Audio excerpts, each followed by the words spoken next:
designers of the British Designer Collective at Bicester Village. Eudon Choi, thank you very much for joining us today. Thank you so much for having us.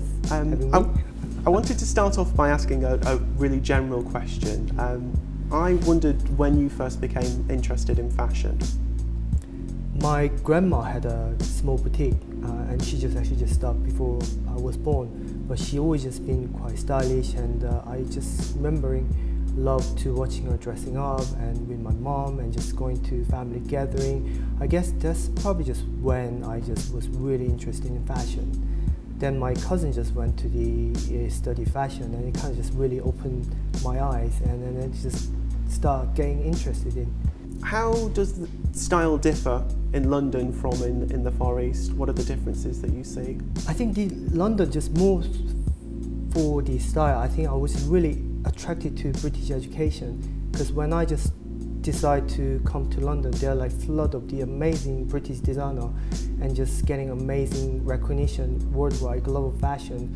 So I just look at the British fashion, and then I just really drawn into, and just then I was actually menswear designer before. I studied menswear, and then just was working as a menswear designer for 4 years in Korea.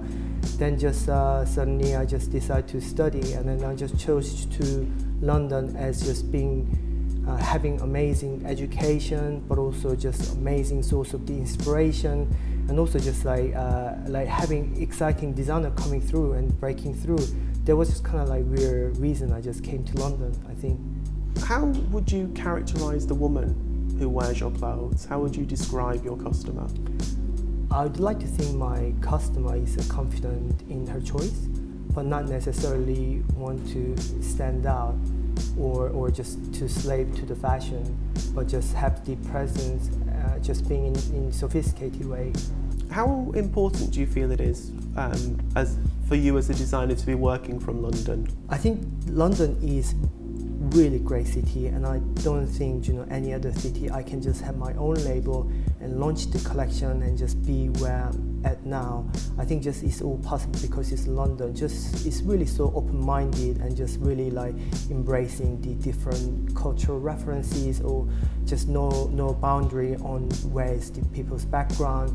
And it's just really great. Just also British Fashion Council is just really supportive of the young designer, just to be able to launch their collection and just nurture them and just to grow. Would you say that there's a big difference between the ideas of style and the ideas of fashion? I mean, fashion is something you can buy, but style probably just something you can't buy. It's not necessarily you are born with, or maybe it's just someone's personality and just merge into style. Being part of the British Designer Collective at Bicester Village, how do you find that out? What do you find kind of exciting and interesting about being part of Bicester Village? I think it's just really great opportunity as just being recognized as a British designer.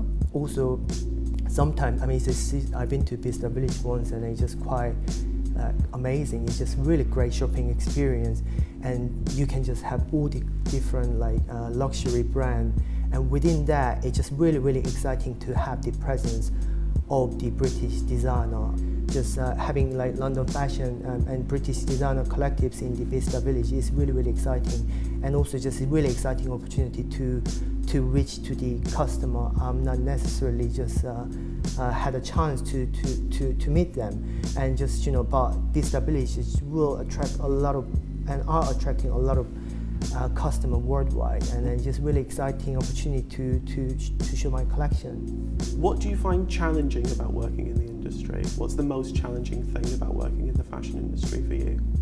I guess as a young designer, I think just it's always just important to be different and just have their own voice and just point of the difference. At the same time, you just need to make the viable business. So just I guess just having the balance between the wearability and the creativity, just in between two together, is really challenging. But I guess it's really kind of exciting part of the nature of the work, I guess. And is there an element that's most rewarding, or would you say achieving that balance is the most rewarding part? I guess I'm quite hard on myself, and I never just pleased with the collection, and just probably just look back and just working on the new collection. So I'm not quite sure. I was just happy with the outcome. But I guess the happiest moment or rewarding moment would be maybe just having the creative freedom, just having my own label. But also at the same time, you know, like now I've been just doing my collection at London Fashion Week for 5 years now, and it's just like having some loyal customer and actually just see them in my collection, my creation, and just looking beautiful. That is actually quite a rewarding moment as a designer. Fantastic, Eudon Choi, thank you very much. Thank you.